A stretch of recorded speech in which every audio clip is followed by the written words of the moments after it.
Yo, yo, yo. Welcome to the North Shore 9 podcast presented by FanDuel. This is Bucco Brew powered by DeFair Coffee and Tea. I'm your host, Anthony DiNardo. With me, we have Jim Rosati. Jim, happy Monday. Happy first, opening weekend of baseball is over. So completion. And welcome back from Indianapolis. Yeah, it's good to be back. It was a fun weekend in Indianapolis. The Indians were swept, unfortunately, but yeah, there was a really good. Apparently, the number one prospect in baseball was down there. I heard Who'd that you see? while I was in town, so got to check him out a little bit. And yeah, it was a good trip. Indianapolis is a fun town. If you've never been to Indianapolis, Victory Field's outstanding. I would recommend doing some sort of weekend trip to Indianapolis at some point during the summer just to check out the Indians and Victory Field. It's a nice downtown. If you like Pittsburgh, I think you'll like Indy. It's like small, compact, everything's right together, all within walking distance, lots of restaurants, bars, all within the stadium, and yeah, plenty of places to stay downtown. Good spot. Is it a nice little downtown, Jim? Yeah, we need to I need like a Visit Indianapolis sponsorship, I think, after that.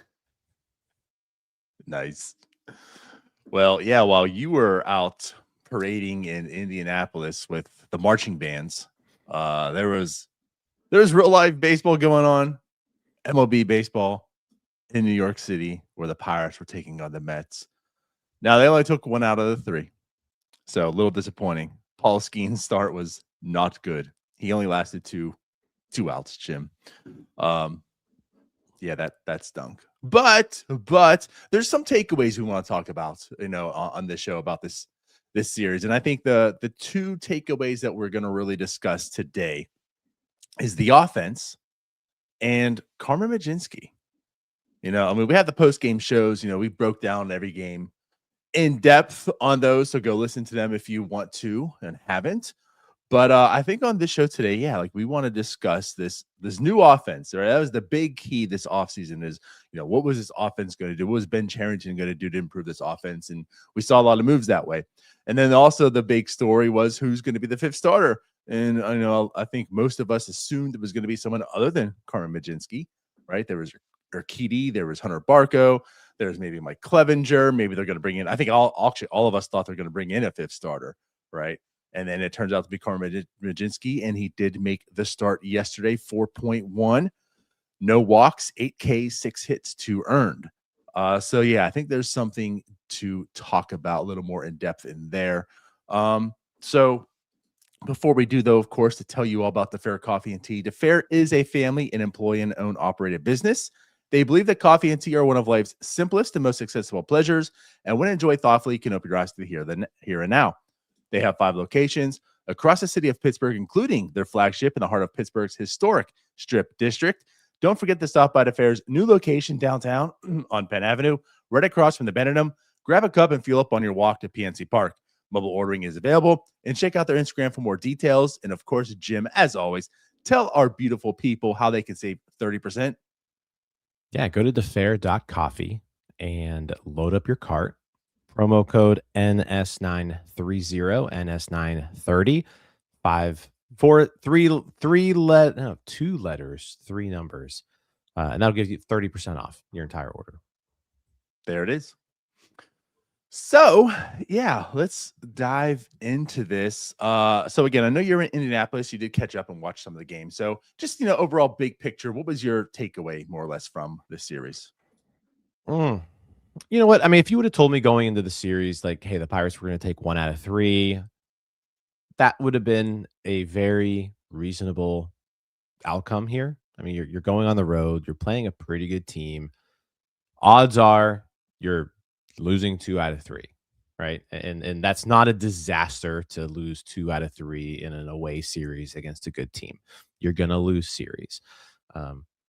This one, I guess, just happened in a very strange way. Like that opening game was kind of wild. The Pirates hit 3 homers. They scored 7 runs. And then Paul Skeens just didn't get out of the first inning.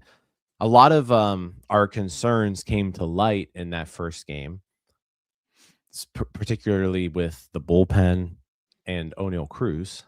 But then you saw some good things too. It was like, hey, these new guys that we acquired, they're contributing. They're good hitters. I think Doug said it on the post game show yesterday. That kind of it struck a chord with me because yeah, like we're so used to acquiring guys and then they suck. Like they just forget how to hit. Right. Crap in our Discord, North Shore 9 Discord, if you're aware of that. I'm sure you know Crab. He likes to call this Pirates loser energy, is what he calls that. So you come to the Pirates, you pick up on the Pirates loser energy, and you forget how to hit. It seems like Ryan O'Hearn and Brandon Lau have no part of that. They were good hitters picked up, and this first series they pretty much carried this offense. The two of those guys. Yeah, like absolutely. I mean, the first game, as you mentioned, Brendan Lowe had Brendan Lau had 2 home runs. Ryan O'Hearn had 1. Brendan Lau had another home run yesterday. Yeah, I mean, But O'Hearn keeps also hitting like too. Yeah. it's not just the power department there for either. I mean, both of them are collecting hits. Both of them are getting, getting walks. Like they're coming through. Team as a whole, as we'll talk a little more, not maybe so much clutch, but that they are doing their part here offensively. Absolutely, absolutely they are. That is what's kind of nice is seeing that the new guys coming in are helping to produce offensively in a big way. So like the moves are paying off, right? They wanted to add offense. They targeted these guys. They brought them in, and those guys are doing their part. So yes, like it is very nice to see that on that end offensively, for sure. For sure. And I'm with you. If they would have took 1 out of 3, it wouldn't be surprising. It's surprising of which one they took out of the 3. We're debating on if Carmen Mlodzinski is even a real starter, right? And I mentioned like it still matters. That's 1/5 of your starts, whether you're the 5th starter or a bullpen guy. And that's the one they win. Paul Skeens doesn't make it out of the first, and the Carmen Mlodzinski start, they win. Of Carmen course. Majinsky start versus Nolan McLean, who Mets are touting as this wonder boy. We saw him in the World Baseball Classic a couple of times pitching for Trainer. Team USA. Uh, yeah, and yeah, they Carmen Majinsky matched him, out for out essentially. Mhm. He looked Carmen again, like Carmen looked good. Yeah, Carmen looked really good, and like I know you want to say like, hey, he only went 4 and a third. He once he got into that third time through the order, he started giving up the hits for his first start. Like you take this every time. He showed you enough too that like I want to see that again. 8 strikeouts and 4 and a third innings, no walks either. Mhm. Yeah, give me that. Mm. Give me that. Mhm. If you can tack on another inning on there, like that's an extremely effective 5th starter. Now, the bullpen. We'll talk a little bit about that just for the opening series. That was not so good. Obviously, the thing about the bullpen though too is, I mean, they had to cover a lot of innings. I mean, every single game. 2 of them went in extras, and 1 they had to cover 8.1 innings. And like, ironically enough, Johan Ramirez looked really good. He looked really good. But outside of that, man, again, like I don't want to make this overblown, but they weren't throwing a lot of strikes. Yesterday was a little bit different. Yesterday, that's I think the biggest reason why they won the game is because the bullpen was able to hold up, and the bullpen did come through yesterday.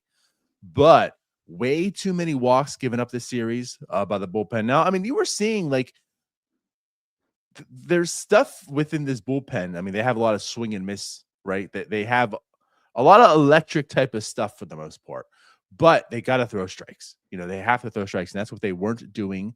And it helped bite them in the ass more or less.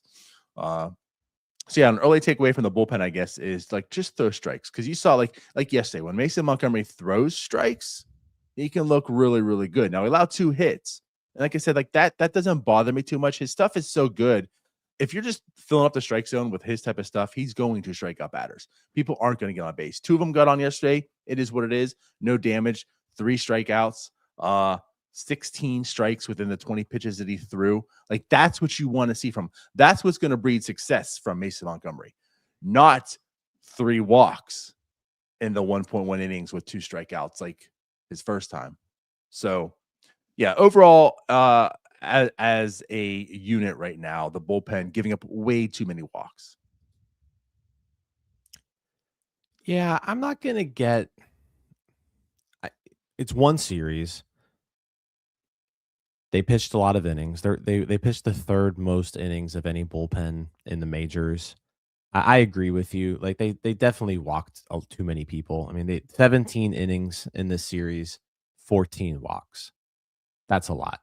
But you said the strikeouts were there too, 22 strikeouts. So they were striking out well more than a batter per inning. All in all, though, they did a good job of limiting damage after those walks because the third most walks in the majors through those first 3 games. 4.24 ERA as a unit. It's not good. That's not good. Like you need your bullpen ERA to be lower than that. But based off of how they pitched, I would have expected that number to be quite a bit higher.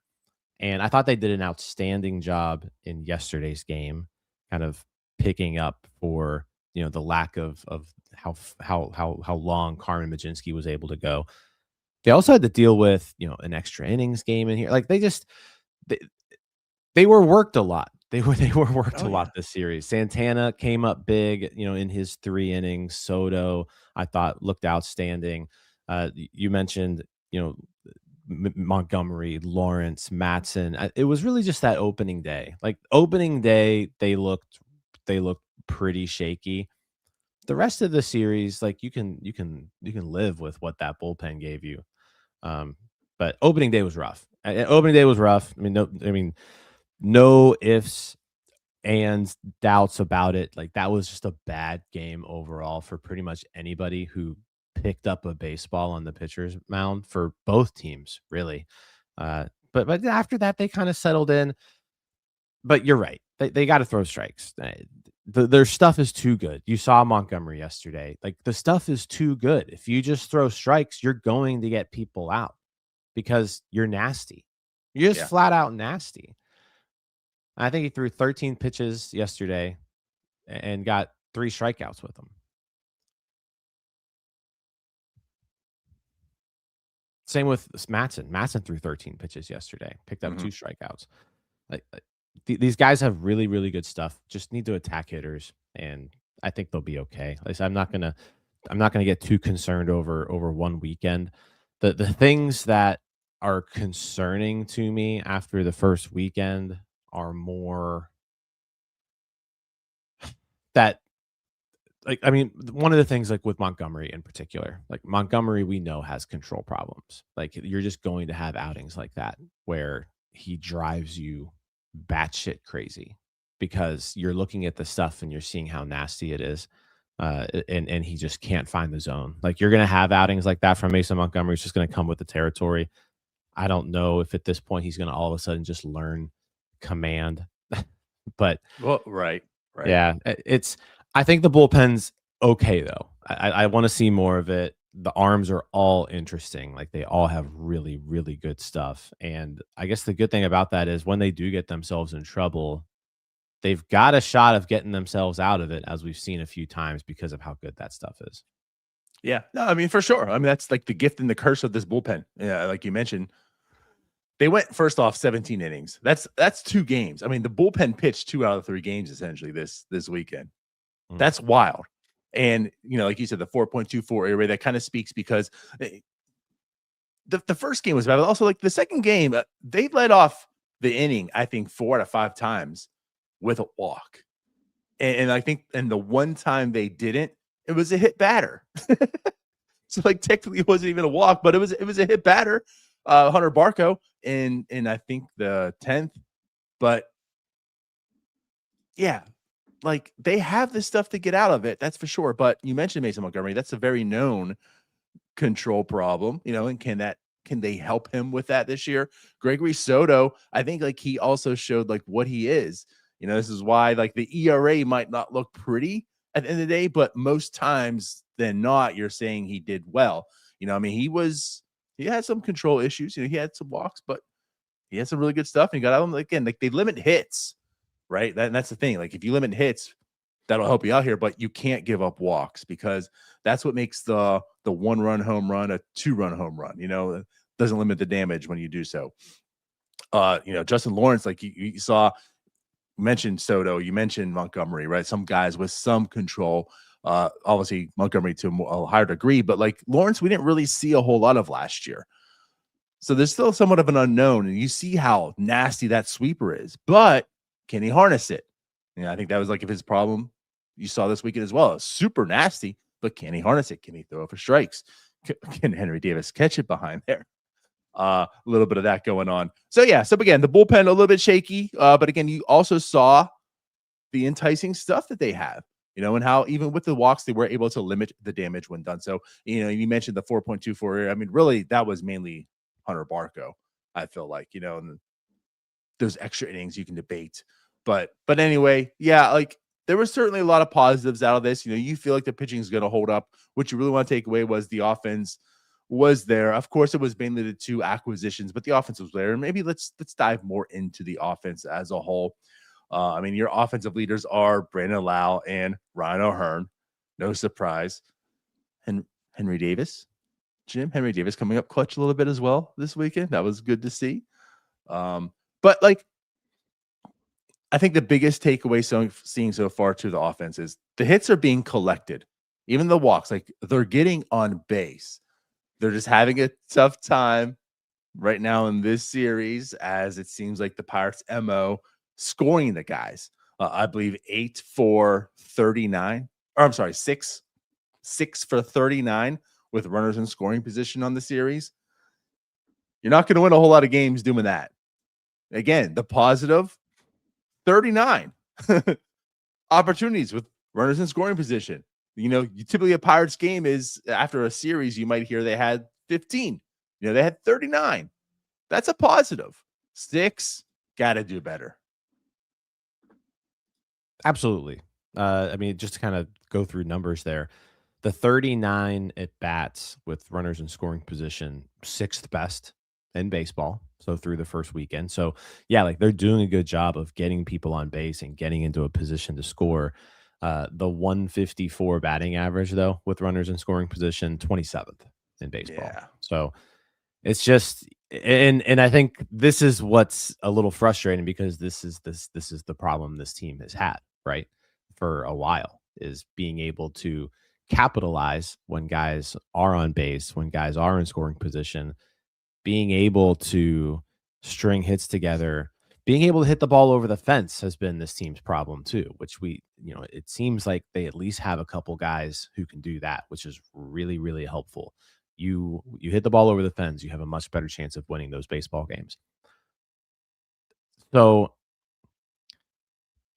I guess if you're looking at this in a way of things to be negative about, that's it. Because you can look at last year's team and the year before that and the year before that and the year before that, and it seemed like they could never score a run. They'd get somebody on base, and then the guys behind them just couldn't move him over, couldn't have situational hitting, couldn't get him in, whatever it took to get him in. They couldn't do it. And this weekend, you saw a lot of that. You saw a lot of people on the base paths. You saw a lot of people left on base. You saw, Brian Reynolds in particular look rough out there. Marcell Ozuna, who, if there was any doubts there, it was like, man, he declined last year. He's getting older. Is he going to keep declining? And he didn't have a good opening weekend. So, another guy who needs to bounce back. But I would say, Reynolds and Ozuna and O'Neal Cruz, we can talk about him a little bit. Those 3 certainly didn't do anything this weekend to ease any of your concerns that you have with those guys. Right. On the flip side, though, Brandon Lau, Ryan O'Hearn looked outstanding. And I mentioned before, like being able to hit the ball over the fence, like that's just so big. It's so big to be able to do that. The Pirates don't win yesterday if Brandon Lau doesn't hit a ball over the fence. hitting the ball over the fence, it solves a lot of your problems, and so Brandon Lau having 3 of them, O'Hearn having 1. Yeah, look, give me some more of that. Right. Yeah, yeah, absolutely. But like the concerning part is it is just the two guys that they brought in. Really, that's doing the offensive production. You know, like you mentioned, like O'Neal Cruz, he leads off the series with a hit. He gets on base, right? And that's when Brandon Lau hits the home run. And like, okay, this offense is cooking. Like, let's go.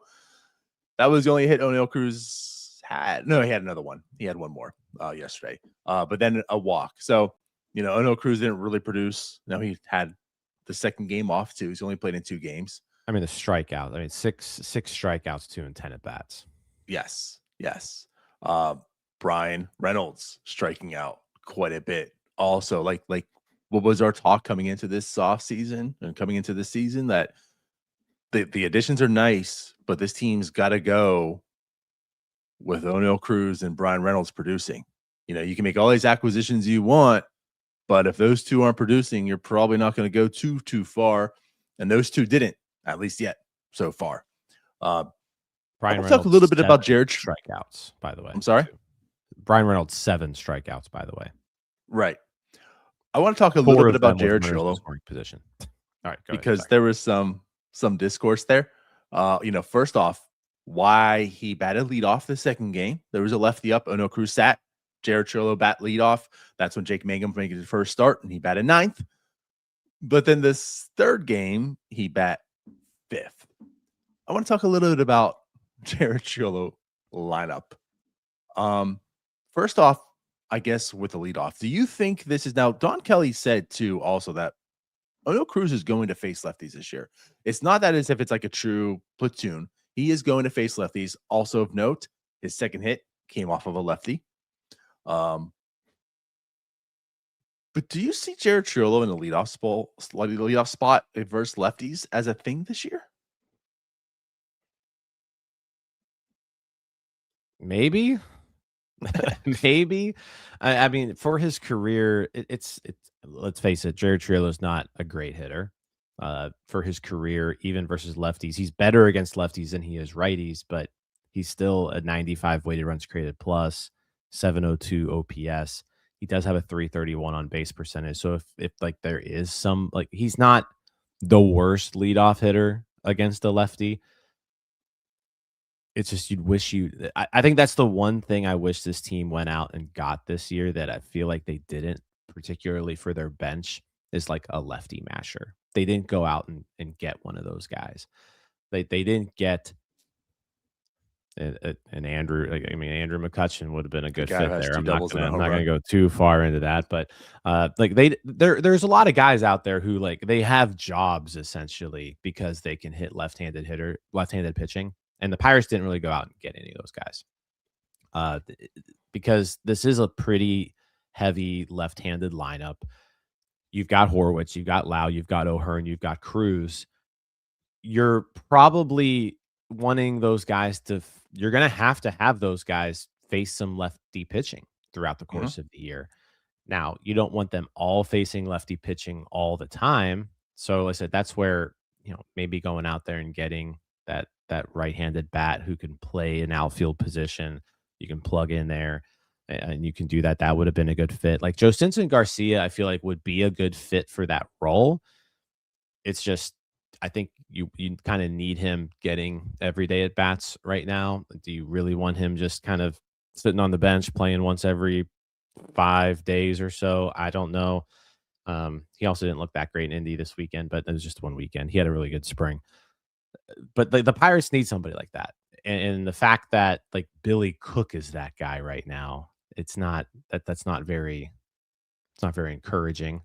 But yeah, I mean, right now, Jared, to answer your question, who else are you gonna put there? I mean, That's kind of I the guess problem. you could put Reynolds there, maybe you could put Mangum there, but also like you look at Mangum splits, like Mangum is much better against righties than he is lefties. So Right. if you're putting Triolo versus Mangum head to head versus left-handed pitchers, like Triolo's been the better hitter of the two. So I don't have a problem with it with the way this roster is presently constructed.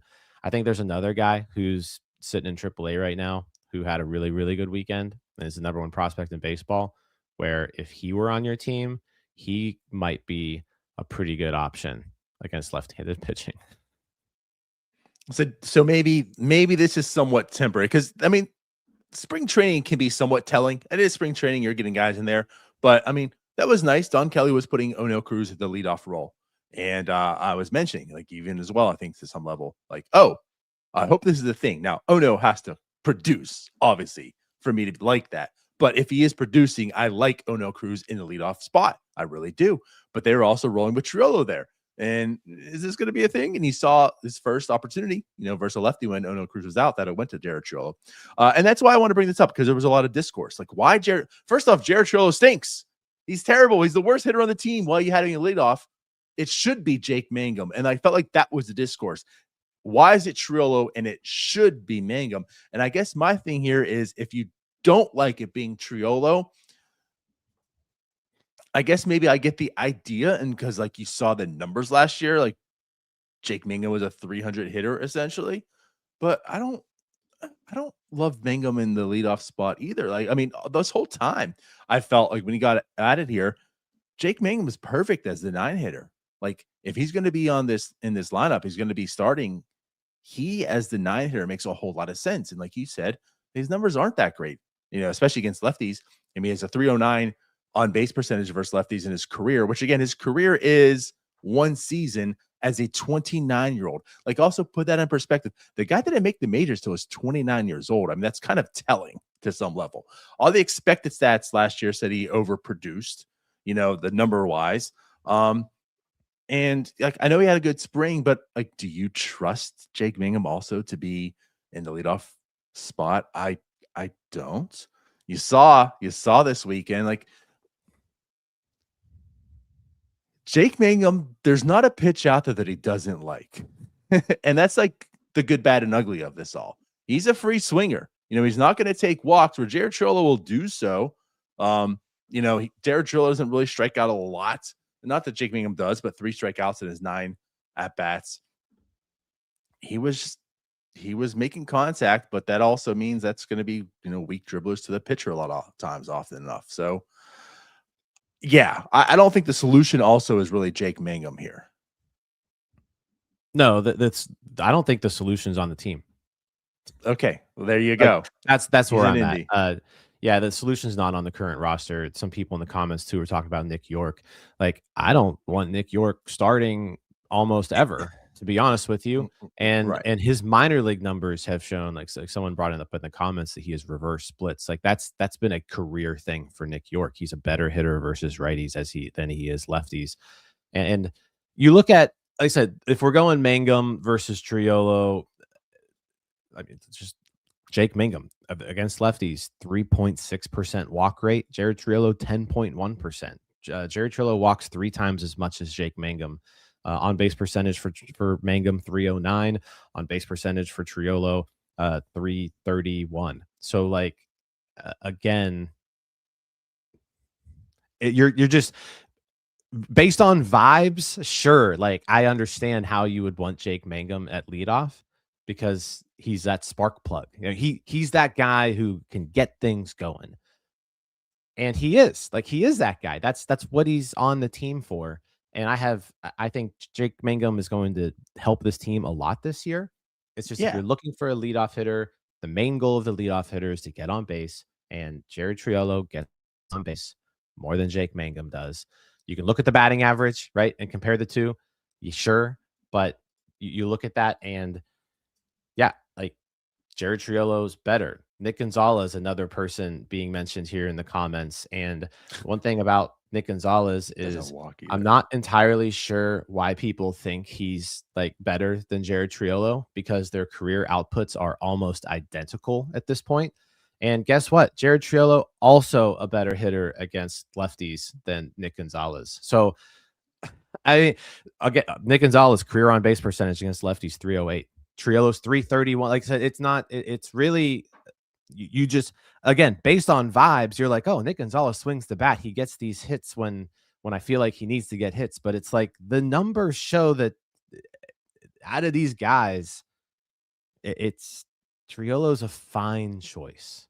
Now, the best He's choice. not a fine choice, but he's the best choice.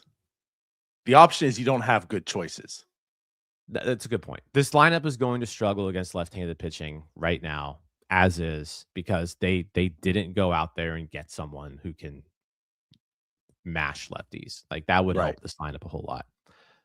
So like they're gonna have to piece it together. They're gonna have to win the way that they they're gonna have to win the way they're gonna have to win. They're gonna have to scratch across a few runs. They're gonna have to get to the bullpen. They're gonna need good pitching. That's how they're gonna win against lefties. Unless, listen, I think I think the answer to this question is sitting in AAA.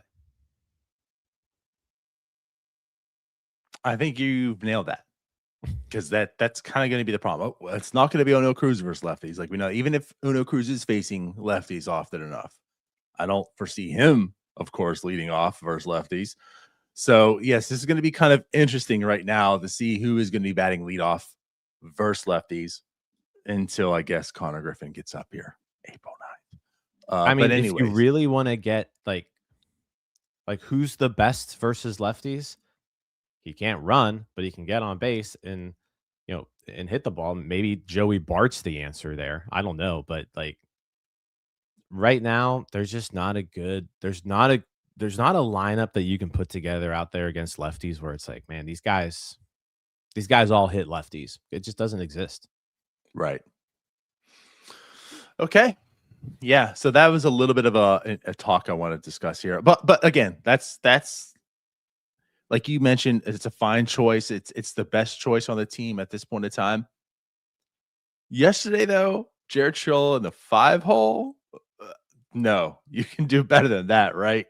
Like he shouldn't. You can make the argument, as we did, that he's leading off because that's the best amongst the choices. But as the fifth hitter, no, you're either leading off or you're like bottom three, right? Right? Yeah, Jared Okay. Triolo shouldn't be the fifth hitter. Yeah. Yeah. 7 or 9.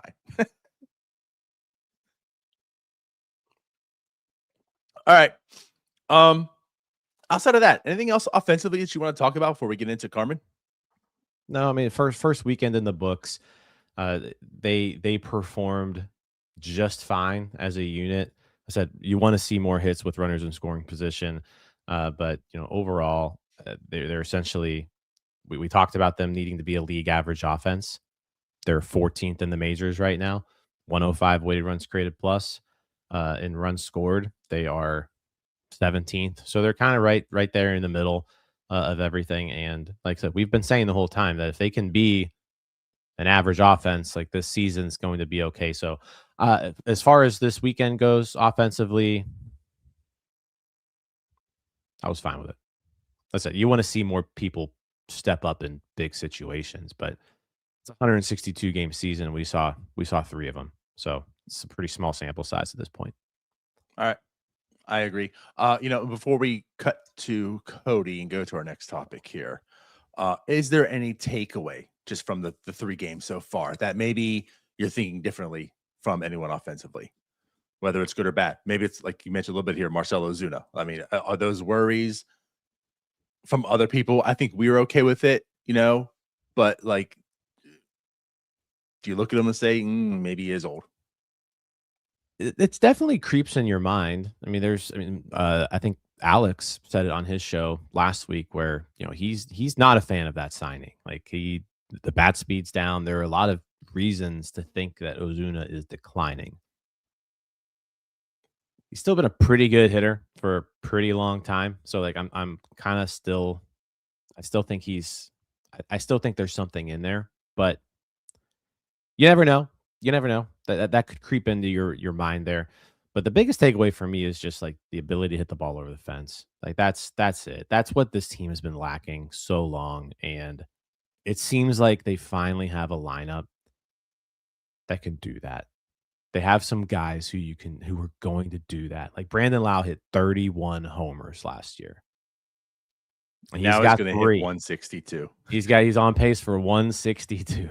Right? It's just it feels good to have a guy like that on the team where like that can happen at any point in time. Like any at bat, Brandon Lau can just pop one over the fence. We've been missing guys like that. Right. Okay. Well, cool. Well, let's go ahead and kick it over to Cody, and we'll come back and just let you know as well. Speaking of Brandon Lau, that's who Alex talked a lot about today on Offbeat. So if you want to hear more about Brandon Lau and what Alex has to say about him, make sure you check that out as well. That dropped today before we went live right now. So yeah, we'll be back. We'll talk about Carmen Mlodzinski and the number 5 starter. This episode is brought to you by IQ Bar, our exclusive snack hydration sponsor. IQ Bar protein bars, IQ Mix hydration mixes, and IQ Joe mushroom coffees are the delicious, low-sugar, brain and body fuel you need to win your day.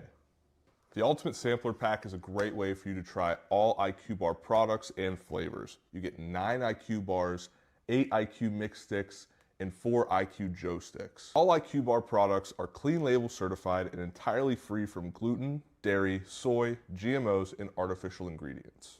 With over 20,000 5-star reviews and counting, more people than ever are fueling their lifestyles with IQ Bar's brain and body boosting bars, hydration mixes, and mushroom coffees. The Ultimate Sampler Pack includes all 3. My personal favorites so far have been the almond butter chip and the iced tea lemonade hydration mix. It's just really full of flavor.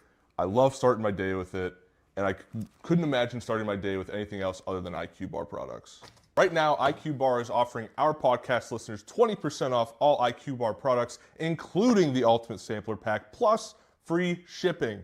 To get your 20% off, text MLB to 64,000. That's MLB 64000. Message and data rates may apply. See terms for details.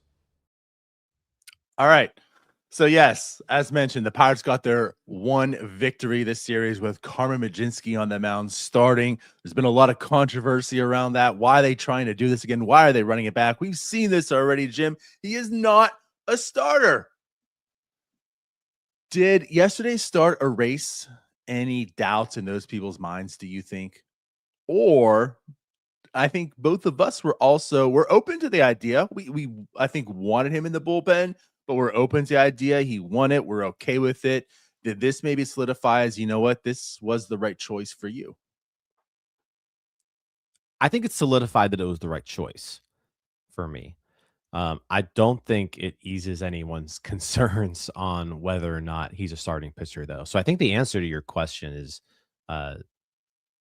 yes on both, or maybe no and then yes. I don't know how you asked them, but I mean, well, yeah, you look at it, and the knock against Majinsky is he can't see guys a second or third time through the order, right? And when he's in the bullpen, he's seeing people one time through and he's dominating them.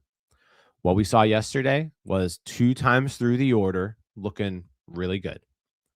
Third time through the order, I think it was triple single, and then pulled. So he only faced 2 guys 3 times and gave up a triple and a single. Now, those 2 guys were Francisco Lindor and Juan Soto, 2 perennial MVP candidates.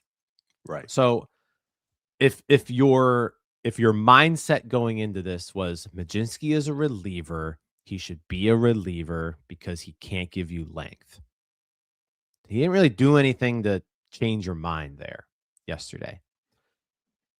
On the flip side, if you're saying, hey, like Carmen Mlodzinski's the 5th starter because he's the best option and he can give you the most out of that spot, and yeah, maybe he's better in the bullpen than he is as a starter, but there's no better options for that 5th starter spot.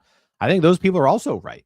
Like, I think he showed yesterday that the upside of Carmen Mlodzinski is way higher than Jose Urquidy or Mike Clevenger or Hunter Barco. I like Barco. I think he's going to be an effective Major League pitcher.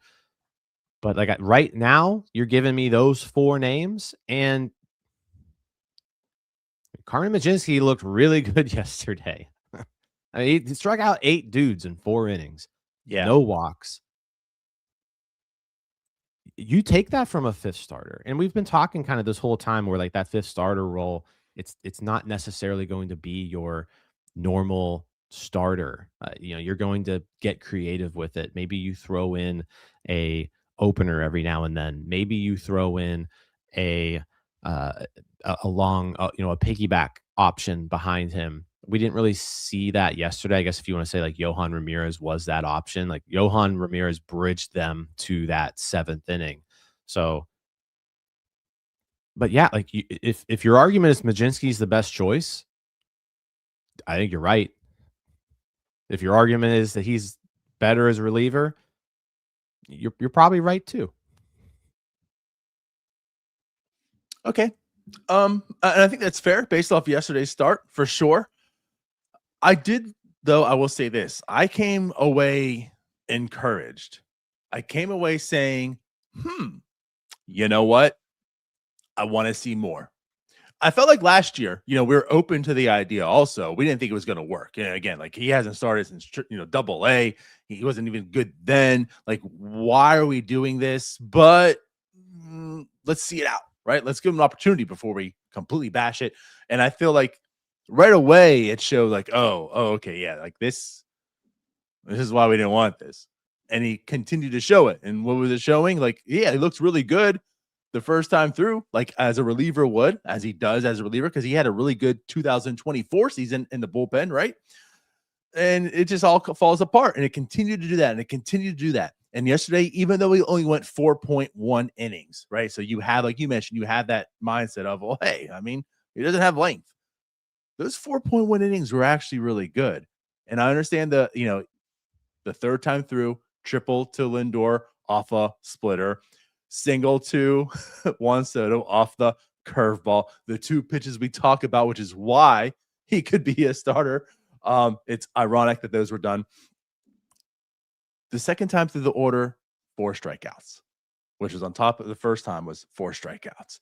He looked good the second time through. That was a key to me. Now we're facing the second time, right? Lindor came up, Soto came up, Bo Bichette, 1, 2, 3. Like you mentioned, perennial MVPs for the first two. I mean, they're all stars. I mean, that 1 through 3 is a very good 1 through 3 in baseball. And probably one of the best 1 through 3 Carmen Mlodzinski is going to face this year. You have Lindor, Soto, and Bichette. Second time through the order. Now it's time to hone in. Now who is Carmen Mlodzinski to see the starter role? Boom. Strikeout, strikeout, strikeout. That was a statement to me. Here's the second time through the order. Those 3 dogs up the bat, and I struck out the side. All 3 of them sent back down. I said, oh, boy. Okay, are we cooking here? Carmen Mlodzinski threw all 4 pitches, the 4-seam, the 2-seam, the curveball, the splitter. He looked good. Threw in a slider here, 3 of them, I think. But, like, he featured what was talked about and why he could be the starter. And he looked pretty filthy. So I also want to say this. I think it was 85 or 88 pitches in the 4.1 innings he threw. Something to that level. Pitches, yep. 85. If you watch the game, you saw his third baseman, who by the way is a second baseman, duck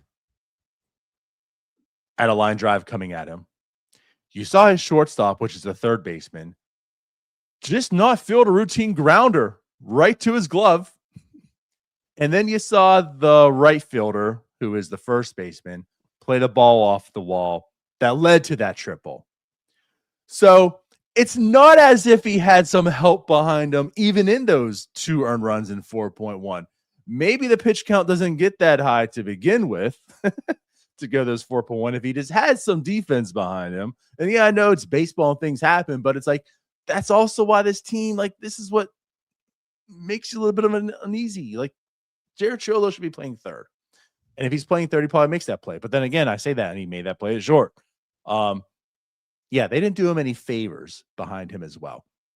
Maybe that was just a double, as it should have been, instead of a triple. That doesn't score, and he looked even better, or he goes a little bit more deeper into the game. But at any rate, I do want to say he, as a pitcher, through those, 20 batters that he faced, he looked good. He looked good. So I do want to see more. I'm not over this experiment. I'm not stamping it as like, oh, yes, he is the 5th starter. This is done, sealed, delivered. I'm saying each start, I'm going to take a little bit away. And right now, I want to see that second start.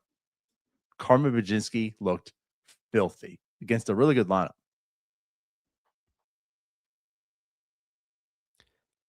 Yeah, I mean, it's small sample size, but Fangraph's 7th highest pitcher WAR on the season. Carmen Mlodzinski. Boom. Which you're going to do that when you have strikeout to walk rate the way he does. I mean, his FIP is negative 0.55. So like from just a pitchability standpoint, like he pitched his ass off. And yeah, He I think really that's did. why you say like starting him here is the right decision.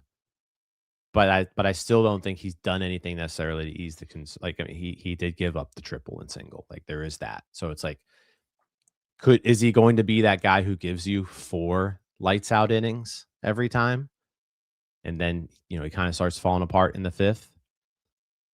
If that's the case, then you could say he'd be better off just being used 2 innings at a time, every 3 games, because you can plug them in where you need them against the right people. So yeah, I think both sides are still correct in their assertions here. Like I think he is the best starter for the 5th role right now, and I think if you think he's a better option for the bullpen, I think you're probably still right here. We'll see. I mean, if Carmen Mlodzinski is a reliever, right? And say Jose Urquidy is the 5th starter, maybe the Pirates lose that 3rd game of the series, but maybe they win the 2nd one, right? Right. Like maybe they win the 1st one or the 2nd one with Majinsky in the bullpen. So I think at the end of the day, that you're still looking at a 1-2 team, but I at this point, like Carmen Mlodzinski is a good pitcher. It's just like, Oh, what for sure. type of good pitcher is he? And I think that's still to be determined. But I want to see more of it. Like you said, I want to see more of it. Yeah, no doubt. He is a good pitcher. Like if you're thinking he's not a good pitcher, then you're just wrong. But right, it is the role. And it's funny you say that, because I wanted to put it this way. I think the ironic part is this doesn't help anything you mentioned, but at the same point, it's like, yes, if he was in that bullpen role, they probably win game 2. But I mean, the argument was, but Hunter Barco is if he's your 5th starter. You said Urquidy, and we didn't see a whole lot, but it's like if Hunter Barco is your 5th starter, they also don't win yesterday. So it's a kind of a wash right now. We haven't really seen. That's why the 5th starter is also important. Like I said, it's still 20% of your starts. But anyways, yeah, we'll move on. TBD, I guess, to be continued, to be determined. Him being the 5th starter. But again, I'm encouraged on that. So let's wrap this up then. Let's have you talk a little bit about your Indianapolis trip and seeing that #1 prospect in baseball, which by the way, like what is his name? Yeah, Konnor Griffin. I don't know if you guys have heard of him. I don't know if we've talked about him at all. Oh, Konnor Griffin. I heard it. Connor, right? Oh, it's with a K. Yeah. Oh, okay. Oh, interesting. Outstanding opening weekend in Indianapolis for Konnor Griffin. Walked 3 times, stole 2 bases. He went 5 for 10, 2 doubles in yesterday's game. One of them missed being a homer by 4 feet or so. The other one, just a laser into the opposite field, right center field gap, off a fastball. Velo on the fastball wasn't super high. It was like a 93-mile-an-hour fastball, but he got all of it. Got thrown out at 3rd, trying to stretch it into a triple. Probably should have just stopped at 2nd, to be honest with you. But he looked good. He looked really good. And I think like what stood out to me were a few things. One, defensively, like the dude can play shortstop.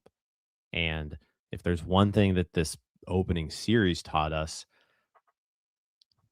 if Konnor Griffin's playing shortstop and Jared Triolo's playing 3rd, like then maybe it's also a whole other series. Like does Jared Triolo get that tag down in the 1st inning on O'Neal Cruz's throw on opening day? If Konnor Griffin's playing shortstop, does that routine grounder to Triolo get fielded, and Carmen's able to maybe go a little bit longer, or to, he doesn't have to throw more pitches, and he does something different. There was another play that Triolo dove on in the hole where, you know, does Konnor get there? Because he's got a little bit more range. He's more athletic. He's faster. I don't know. So I do know this, that if Konnor Griffin were the Pirates shortstop right now, the defense would be better than it is right now. Because you'd be moving your gold glove infielder to his more natural position of third base. And you've got Konnor Griffin, who just won a minor league gold glove, Right. fielding shortstop. So your left side of the infield, you've got two rock solid defenders. Offensively, is he a finished product? Absolutely not. He's 19 years old. Like, there's still plenty of things that he's never seen before and needs to work on. He's going to be attacked in ways that he's never seen before in the majors. At AAA, he saw some pretty good pitching this weekend. There was consistent 96, 97 velocity being thrown at him.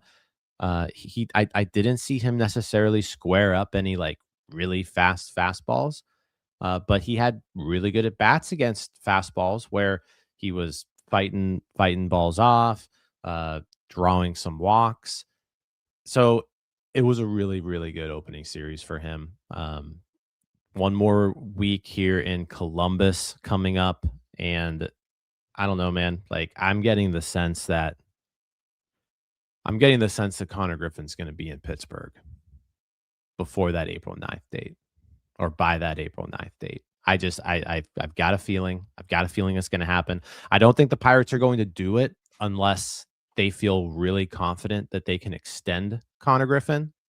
Like, just knowing how the Pirates operate, I can't see them calling up a 19-year-old and essentially saying, let's go, and then give him up at free agency at age 25.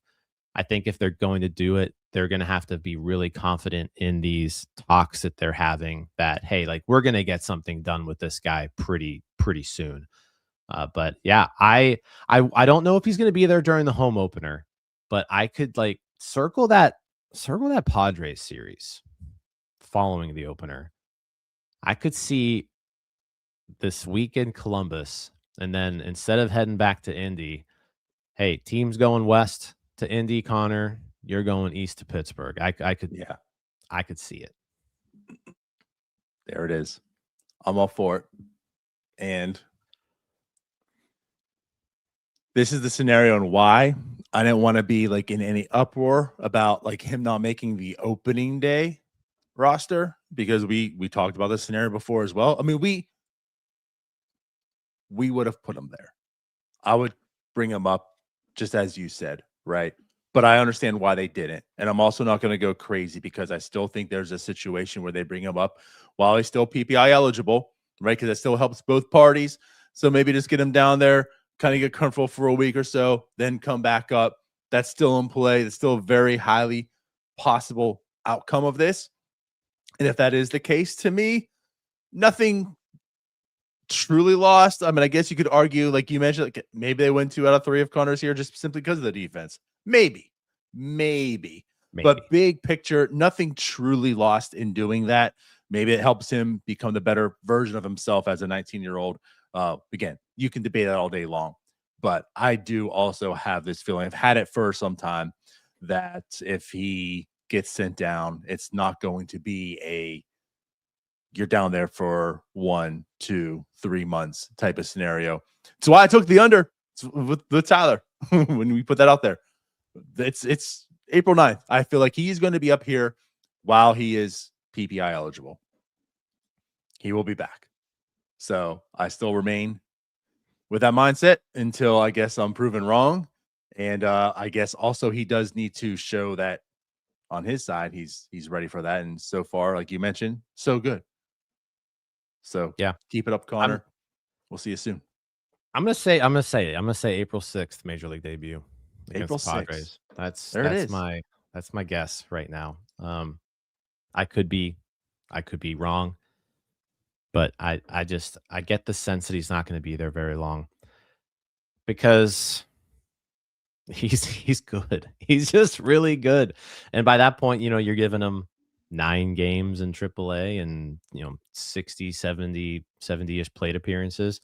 The other thing too, the offense this weekend, the Pirates are one of only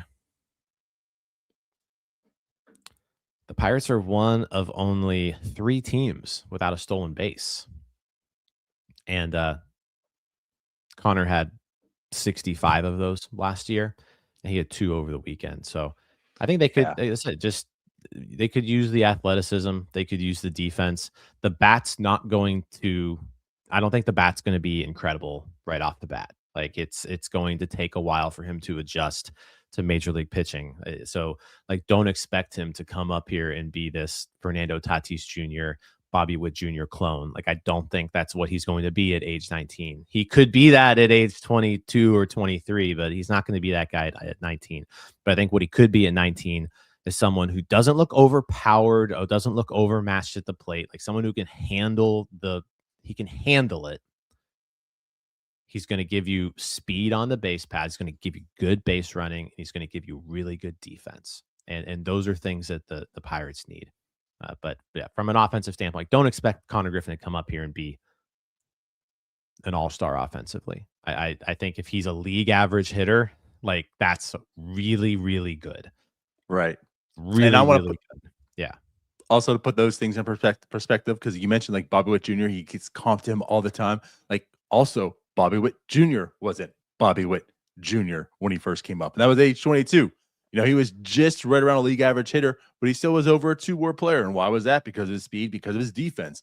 And you saw what his defense can do. Paul Skeens saw what his defense could do in that World Baseball Classic. So again, even if he's not this version of an MVP caliber type player offensively, he's still helping contribute to win to this team just on the defense alone. So like you mentioned, with him and Triolo both on the left side, this defense looks a lot better than what it currently does. So yeah, there's that. Good stuff. Anything else that you want to highlight from your Indy trip other than Konnor? There are more people, Jim. Yeah, there are more people. I made a pretty lengthy Twitter post last night, but Esmeralda Valdez like getting pushed to AAA, that's aggressive. It's an aggressive move for him because he got bumped up to Altoona, middle of last year. He played 51 games in Altoona. Took him a while to adjust. His second month in Altoona, like, did an awesome job. So, and then lit up the Arizona Fall League. We were down there during that tear he was on in the Arizona Fall League. So sending him to AAA, that was an aggressive push. But I'll say this, like he looked really comfortable there. Had some really good at bats, walked a few times, was hitting the ball the other way. Didn't look like he was doing too much. He was taking kind of what the pitchers were giving him. So, I was very pleased with what I saw from Esmeralda Valdez. Josinson Garcia looked rough. Rafael Flores looked rough. It was 2 days. So, I mean, I'm not going to take anything from it, but neither of those guys looked very good. Garcia did look good defensively, made some nice plays in the outfield. Termar looks 100% ready for the level. Same kind of thing with Valdez, where not necessarily as an aggressive as a push because he's played in AA all last year, but Termar looks like he's gonna be ready for AAA. Pitching wise, Antoine Kelly was on the mound yesterday. I was really looking forward to seeing him, and the dude just like didn't have it. It didn't have it. Couldn't throw strikes, which is very out of characteristic for Antoine Kelly. Like he's been a pretty reliable guy in terms of like his command over the course of his minor league career. He just didn't have it yesterday. The fastball was all over the place, and then when the fastball was all over the place, like the secondary pitches just weren't playing. It was a rough game for him. The stuff looked good. Like he was hitting 98, 99 on the gun with the fastball. It's just he just didn't have it yesterday. So those are kind of my main takeaways. But I would say the biggest thing, I was there to see Konnor Griffin. I was there to see Valdez, Johnson, Kelly, but I don't know. I'm not saying Konnor Griffin can't learn more stuff in AAA because he definitely can. Is that the one thing that he's seeing in AAA that he's seeing it on a consistent basis is velocity. Like he was seeing 96, 97 most of the time. But like That's the one thing, I guess. That's the one thing. Okay. He's major league ready, like in every other way. And I think again, like what we keep talking about here, development happens in major leagues. You know, for all the people that are just like, he has to go down there. This is why. I mean, you're gonna keep him there forever, forever. Like no prospect. I shouldn't say no, but I mean, very rarely are they just, excuse me, to kind of quote usually like a finished product. Like you're not finished when you enter the major league. It's not okay. I'm done. I've developed and let me go. Like you still develop. You still have to see that. And like that is going to be a next step for Konnor Griffin. You see like many prospects when they first take that jump.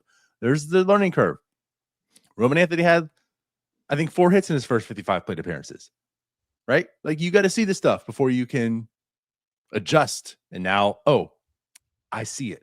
Now I know what to do, you know, and then do it. So yeah, like he's going to have to start seeing that major league type of velocity, that major league fastball and movement, so we can start adjusting and learning how to hit it. So anyways, yeah, that cool stuff. I hope he is here before the 9th. 6th circled for me then as well. I'm excited, and the Pirates could definitely use him. Which also, I guess that means if that does come true, Jim, he will be on the roster on April 18th when we have our live tailgate. That's a good point. April 18th, first tailgate of the year, open to all, but we do have 30 tickets remaining in our group. So we've got, it was like 100 plus tickets that we got together. So there's 30 plus tickets remaining in our group. So if you want to come and sit with us for that game, links in the description. I hope it's in the description. I hope you put it there. Yep. But yeah, comes with $10 in loaded value. You also get your picture taken on the field after the game, which is awesome. So what some people are doing, because it doesn't come with that, if you already have a ticket to the game, you could sell your ticket pretty easily. This is Paul Skeen's bobblehead night. You're not gonna have trouble selling your ticket off of it. And yeah, come sit with us, get your picture taken, and get $10 in loaded value. Maybe try some of those beignets that we highlighted. Try all of it. Ago. I'm eating everything. But also, speak of eating everything, before the game, we're having a tailgate at noon, probably in Gold Lot. I don't know. We'll determine. I don't want to say anything because we haven't, I guess, officially made it done yet. But anyways, we'll have a tailgate at noon. First come, first serve. Food provided by Permanis. So we'll have plenty of sandwiches. Speaking of sandwiches, we gave away our first sandwiches yesterday, thanks to that win on our post-game show, powered by Permani Brothers. But yeah, so check us out. April 18th. Link is in the description. Click it. You can get your tickets. But if you're not going to the game, you already have tickets and whatever, at least, hey, still come to the tailgate. We'll have plenty of stuff, plenty of people there. Have some fun. Outside of that, the first episode of Bucks on Deck with me and Murphy. Yes. So we used to have Murphy come on this show like every other week to talk prospects. And we were like, you know what? Let's just do our own show. So every Saturday morning throughout the season, myself and Anthony Murphy from Bucks on Deck are going to host a prospect podcast. Short, sweet. Our first one was Saturday. Christian Curtis was the subject. Curtis was kind enough to join us for a little bit too. So make sure you check that out if you haven't yet.